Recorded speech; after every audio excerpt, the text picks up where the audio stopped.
சிறுபான்மையினர் சமூகத்தை வந்து சிறுபான்மை நலப்பிரிவுக்கு சிறுபான்மையினரை போட்டா தான் நுணுக்கங்கள் தெரியும். அதையும் தாண்டி நிறைய விஷயங்களுக்கு என்ன நிறைய விஷயம் சொல்லுங்க. சபாநாயகர் கிறிஸ்துவர், அதனால அவரை போட்டிருக்காங்க, இதெல்லாம் சொல்ல வரீங்களா? அப்படி ஒரு பேசுறதா இருந்தா அவரோட மதத்தை, ஏன்னா அவர் அமைச்சர்ன்றது பொதுவான ஒரு அமைச்சர் தானே சார். அப்படி இருக்கும் பொழுது தன்னோட மதத்தை முன்னிறுத்தி பேசும்பொழுது அப்புறம் அமைச்சர்ன்ற ஒரு ரோல் அவர் மிஸ் பண்ற மாதிரி ஆயிடாதா சார்? இப்போ ஓ பன்னீர்செல்வம் சிவப்பு, அது என்ன கருப்பு வெள்ளை, இந்த திருநீர்லாம் பூசிக்கிட்டு சபைக்குள்ள வர்றாரு. அதை நீங்க எப்படி எடுத்துக்கீங்க? தமிழ்நாடு அரசு முத்திரையில் அந்த கோபுரம் ஏன் வச்சாங்க அப்படிங்கிற கேள்வி யாரான்னு கேட்க ஒரு முடியலாம். நீங்கள் சபமாலை எடுத்துகிட்டு வந்ததை இவ்வளோ பெருசு கொடுத்துறீங்களே, அதை எப்படி எடுத்துக்கிறது? ஒன்று. இந்த மாதிரியான ஒரு வார்த்தைகள் பேசணும், அந்த மாதிரியான ஒரு வார்த்தைகள் பேசணுன்றது இருக்குல்ல, அது வந்து இப்படிதான் நான் பேசுவேன், அப்படிதான் நான் பேசுவேன் அப்படின்னு சொல்றது எல்லாமே வந்து ஒரு அமைச்சருக்கு அழகா அப்படின்றது. மொழி பழக்க வழக்க முறைகள் மாவட்டந்தோறும் மாறுபடுகிறது. இங்கே தான் மரியாதை. எங்க சிவகங்கை சிவன் அண்ணா செய்த மாபெரும் பிள்ளையே சமஸ்கிருதத்தை தவிர்த்து விட்டு நாங்கள் இருமொழி கொள்கையில் சரியாக இருப்போம் என்று பேசியதான். ஆனால் அவர் பேசுகிற காலத்தில் கூட சமஸ்கிருதம் உள்ளே இருந்தது.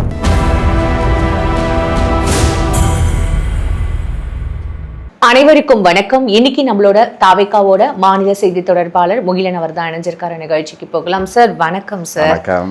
இந்த சிறுபான்மை துறைக்கு அதுக்கு வந்து பிலிக்ஸ் ஜெரால்ட் அவரை வந்து போட்டிருக்காங்க. இங்க என்ன அப்படின்னா முக்கியமா அவங்க இந்த அதாவது ஒரு சமூகம் சார்ந்த அந்த ஒரு இவங்களை மட்டுமே கொண்டு வந்து இப்ப ரொம்ப வந்து முன்னிறுத்துற மாதிரி இப்ப சமூக வலைதளத்துல பேச. என்ன சமூகத்தை முன்னிறுத்துறாங்க? சிறுபான்மையினர் சமூகத்தை வந்து சிறுபான்மை நலப்பிரிவுக்கு சிறுபான்மையினரை போட்டா தான் நுணுக்கங்கள் தெரியும். அதையும் தாண்டி நிறைய விஷயங்களுக்கு என்ன நிறைய விஷயம் சொல்லுங்க. சபாநாயகர் கிறிஸ்துவர், அதனால அவரை போட்டிருக்காங்க, இதெல்லாம் சொல்ல வரீங்களா?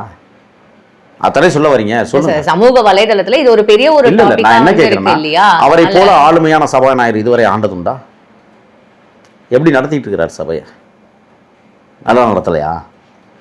அப்புறம் அதையா நீங்க மதமா பாக்குறீங்க? மனிதனா பாருங்க. அப்படியே பார்க்க கூடாது அப்படின்ற ஒரு பிறப்புக்கும் எல்லா உயிருக்கும் நல்லவர்களை தேர்வு செய்வதில் இந்த அரசு கவனமாக இருக்கிறது. பிறப்புக்கும் எல்லா உயிருக்கும். நாங்கள் வந்து பிரபாகரையோ அல்லது வந்து எங்கள் இன்றைக்கு வாரிய தலைவராக நியமிக்கப்பட்டிருக்கிற என்னுடைய மரியாதைக்குரிய மூத்தவர் பெலிக்ஸோயோ நாங்கள் அப்படி பார்க்கல. சிந்தனையாளர்கள் அவர்கள் நியமிச்சுக்கிட்டே வர்றாரு, சிந்தனையாளர்கள் போட்டுக்கிட்டே வர்றாரு. அதில் எல்லாரும் அடக்கம். நீங்க அதுக்கு போய் மரிய வில்சன் நேற்று ஒரு வார்த்தையை விட்டாரு இல்லையா? அதுக்கு கடும் கண்டனங்கள் இப்ப எல்லா இடத்துல இருந்தும் வந்துட்டு இருக்கு. நான் வந்து நீங்க என்ன உருவ கேலி பண்றீங்களா? எனக்கு இங்கிலீஷ் தான் தெரியும், நான் இப்படிதான் பேசுவேன், கேளுங்க எல்லாம் கேட்காட்டி போங்கன்ற மாதிரி ஒரு அமைச்சர் எப்படி சார் அப்படி ஒரு வார்த்தையை பேசலாம்? நான் வந்து சார் ஒரு நிமிஷம் கம்ப்ளீட் பண்ணல. நீங்க தானே பிறப்போக்கும் எல்லா உயிருக்கும் வார்த்தையை சொன்னீங்க. அப்போ அவர் வந்து அவரோட மதத்தை அங்க முன்னிறுத்துற மாதிரி தமிழ் மொழி நான் கத்துக்கிறேன்னு சொல்லணும், இல்ல நான் வந்து தெரிஞ்சுக்கிறேன்றத சொல்லணும். ஒரு நிமிஷம் சார்.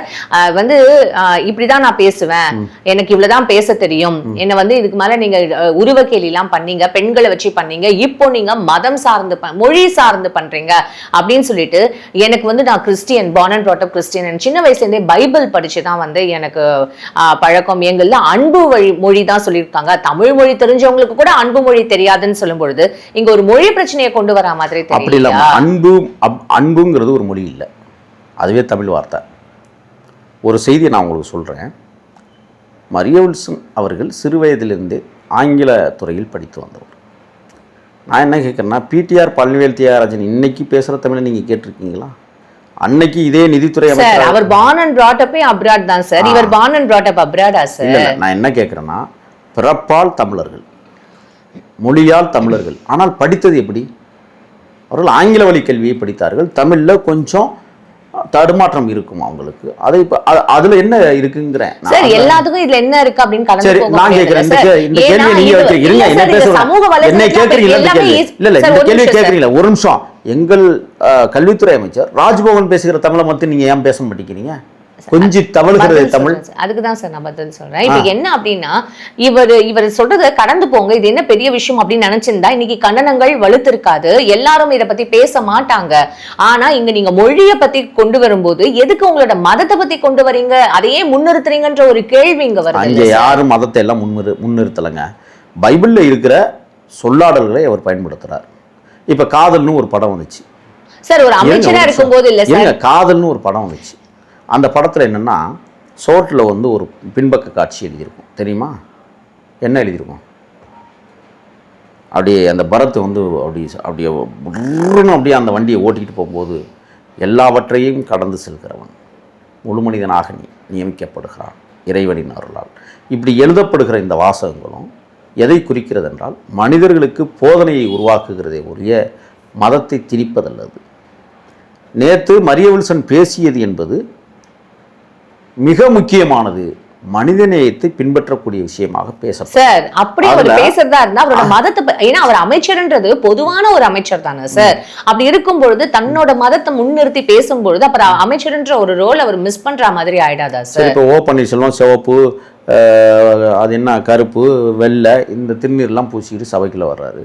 அதை நீங்க எப்படி எடுத்துக்குவீங்க சார்? அப்படி பார்த்தா இவர் கூட தானே சார் ரெட் கயிறு கட்டிட்டு வராரு. அதுதான் அது அவரவர்கள் கூட அவரும் சுயநலம். அதாவது சுயநலம்ங்கிறத விட அவரவர் விருப்பம் சார். அப்படி பார்க்கும் பொழுது இல்ல சார், இவர் வரும்பொழுது நிதி அதை பத்தி அந்த அறிக்கையை விடும் பொழுது ஜபமாலை எடுத்துட்டு வந்த மாதிரியும் ஏதோ ஒரு விஷயங்கள், பைபிள் எடுத்துட்டு வந்த மாதிரி ஏதோ ஒரு விஷயம் வந்து இங்க பேசப்படுது. அதெல்லாம் வந்து எதுக்கு உங்களோட அங்கேயும் எதுக்கு உங்களோட மதத்தை நீங்க முன்னிறுத்துறீங்கன்ற ஒரு கேள்வி இங்க வந்து விமர்சனம் ஆகுது இல்ல சார்? சரி, விமர்சனம் செய்யக்கூடிய அமைச்சர்ன்றது பொதுவானவர் தானே. சொல்றேன், விமர்சனம் என்பது பொதுவானது, ஏற்றுக்கொள்கிறோம். ஒரு ஜெபமாலை எடுத்துட்டு வந்து குற்றம்னு சொல்றீங்களா? தமிழ்நாடு அரசு முத்திரையில் என்ன படம் இருக்கு சொல்லுங்க? ஸ்ரீவில்லிபுத்தூர் கோவில் கோபுரம் அதுல இருக்கு. இங்க வாழ்கிற சமூகம் எல்லாரும் தானே இருக்காங்க. தமிழ்நாடு அரசு முத்திரையில் அந்த கோபுரம் ஏன் வச்சாங்க அப்படிங்கிற கேள்வியை யாராவது கேட்க விரும்புறீங்களா? நீங்கள் சபமாலை எடுத்துகிட்டு வந்ததை இவ்வளோ பெருசுப்படுத்துறீங்களே, அதை எப்படி எடுத்துக்கிறது? 1, 2016ஆம் ஆண்டு சென்னை உயர்நீதிமன்றம் ஒரு ஆணையை பிறப்பித்திருக்கிறது. என்ன ஆணை? அரசு அலுவலகங்களிலோ அரசு இயந்திரங்களிலேயோ அரசு வாகனங்களிலேயோ எந்த விதமான மத படங்களும் மத சடங்குகளும் இருக்கக்கூடாது அப்படிங்கிறத சொல்லணும். எங்கே இல்லை இன்னைக்கு? ஆயுத பூஜை எல்லா அலுவலகத்திலையும் கொண்டாட போகிறோம். எல்லா இடத்துலையும் பிள்ளையார்னு ஒன்று வச்சிடறான். அரசு கட்டிடங்களுக்குள்ளேயே புதிய புதிய கோயில்கள் உருவாக்கப்படுகிறது. இதெல்லாம் எப்படி அனுமதிக்கிறீங்க? அதுக்கு பேர் என்ன? ஜெபமாலை எடுத்து கொண்டு வந்தார்னா அது அவர் தனிப்பட்ட ரீதியில் அவர் ஒரு மதத்தை சார்ந்தவர், அவர் அந்த மதத்தின் மீது நம்பிக்கை கொண்டவராக இருக்கிறார், அவருடைய மன திருப்திக்கு அதை வைத்து வேண்டுகிறார். இப்போ இதெல்லாம் என்ன சொல்றது?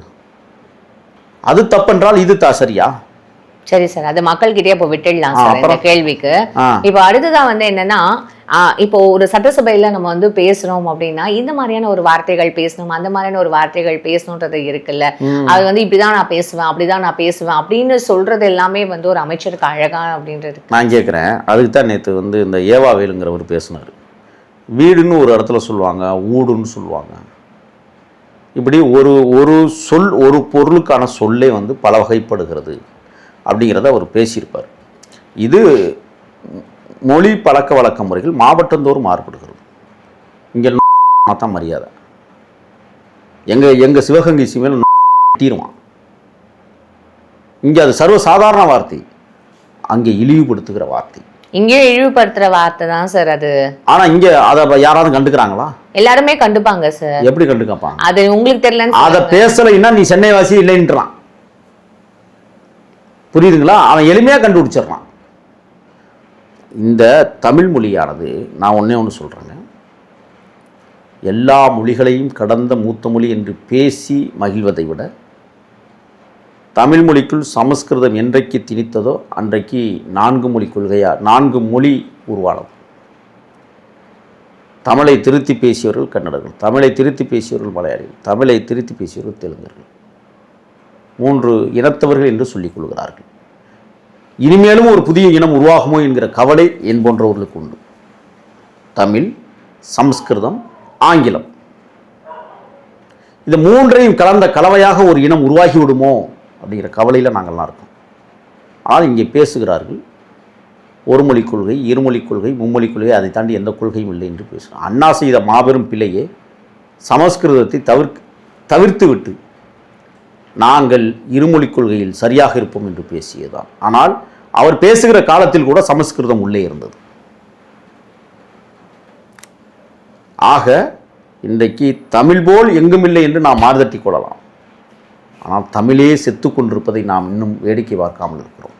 நான் ரொம்ப மனவேதனையோடு இந்த பதிவை நான் பண்ணுறேன். ஏன்னா மொழி என்பது ஒரு இனத்தின் அடையாளம். மொழி என்பது ஒரு பெற்றவளுக்கான அடையாளம். நீங்கள் எந்த மொழியிலையும் ஆட்டுக்குட்டி அம்மான்னு தான் சொல்லணும். எந்த மொழியாக இருந்தாலும் மாடு அம்மான்னு தான் சொல்லணும். எந்த மொழியிலையும் அது பேசியதில்லை. ஆக விலங்குகளோடும் பறவைகளோடும் கூடி பேசி குழாவி திரிகிற தமிழ் மொழி. இதெல்லாம் நான் மணிக்கணக்கில் பேசுவேன். அப்படின்னா பல மணி நேரம் ஆகும் நான் பேசி முடிக்க அதெல்லாம். ஆக இன்னைக்கு அதெல்லாம் மறந்து தான் இந்த மொழியை பற்றி நாம் பேசுகிறோம். நேற்றைய கூட சட்டசபையில் நீராறும் கடலுடுத்த நிலமடந்த ஹெலிலொழுகும் என்ற அந்த வரிகளை நமது அமைச்சர் மாண்புமிகு ராஜ்மோகன் அவர்கள் ரொம்ப தெள்ள தெளிவாக அதெல்லாம் பேசிகிட்டே வந்தார். நீராறும் கடலுடுத்த தமிழ்த்தாய் வாழ்த்து இந்த தேசத்திற்கு புனிதமானது என்பதில் மாற்றமில்லை. அதைவிட புனிதமானது தமிழை தமிழ்படுத்த வேண்டும் என்பது முதன்மையானது. இதெல்லாம் நீங்க பேசுறீங்க, ஆனா உங்க அமைச்சரே அப்படி பேசுறாருன்றது தான் சார் இப்ப எல்லாமே. அப்படியெல்லாம் கிடையாது. எங்க அமைச்சருக்கு தெரிந்த மொழியை அவர் பேசுகிறார். பிடிஆர் பழனிவேல் தியாகராஜனை விட நன்றாகவே பேசுகிறார். Fine sir. அதுக்கப்புறம் இந்த காவேரி இஷ்யூ, இந்த டீலிமிட்டேஷன் இதெல்லாம் பேசும்பொழுது இல்லை சார், இப்போ அடுத்ததான் அமித்ஷா அவர்களோட கைப்பிடியில தான் சிஎம் விஜய் அவர்கள் இருக்காரு அப்படின்னு சொல்லப்படுதே சார். அது கைப்பிடியா? நாங்கள் பெரியாருடைய கைத்தடியை பிடிச்சிட்டு நிற்கிறோம், நீங்கள் இங்கேயே போய் சொல்லிக்கிட்டு இருக்கிறீங்க. நாங்கள் பெரியாரின் கைத்தடியை என் தலைவன் கைகளில் பெரியார் தான் கொடுத்து விட்டு போயிருக்கிறார்.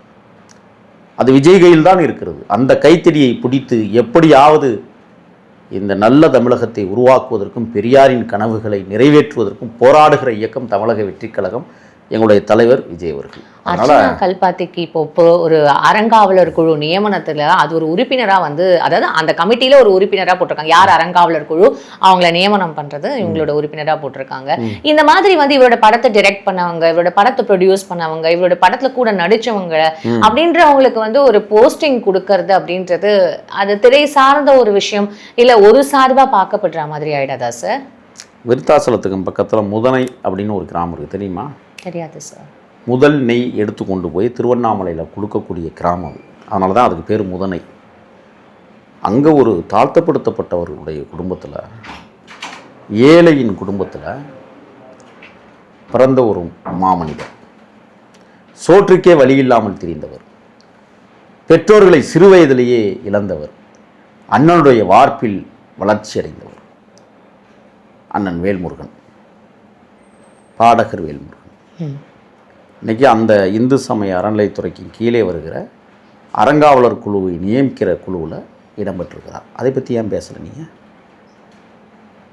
பேசலாம்ல. அதை கல்பாத்தி அகோரம் அவருடைய துணையர் இன்றைக்கு இந்த இடத்துக்கு வந்திருக்கிறாங்கன்னு சொன்னால், எங்கள் தலைவர் ஒரு விடயத்தை தீர்மானித்திருக்கிறார் என்றால் அது சரியாக இருக்கும் என்பதற்கு எடுத்துக்காட்டு இன்றைக்கி சட்டசபையில் நம்மளுடைய உறுப்பினர்களும் சரி அல்லது அமைச்சர்களும் சரி பேசுகிற பேச்சு எந்த அளவிற்கு வீரியமிக்கதாக இருக்கிறது என்பதை தலைவர் நியமித்த நபர்கள் இன்றைக்கு சரியாக இயங்கிக் கொண்டிருப்பதைப் போல நாளைக்கு இவர்களும் சரியாக செயலாற்றுவார்கள் என்கிற எண்ணத்தின் அடிப்படையில் நியமித்திருக்கிறவர்கள் அனைவரும் அறிவர்கள். அவர்கள் தொடர்ந்து இந்த தமிழ் உலகத்திற்கு போராட வரக்கூடியவர்கள். அவர்கள் போராட போகிறார்கள். இதில் என்ன தப்பு இருக்குது? தப்புன்றது இல்லை சார். அதான் நிறைய விஷயங்கள் இன்னைக்கு நீங்கள் கருத்து தெரிவிச்சிருக்கீங்க. உங்கள் நேரத்துக்கு ரொம்ப நன்றி சார். நன்றி.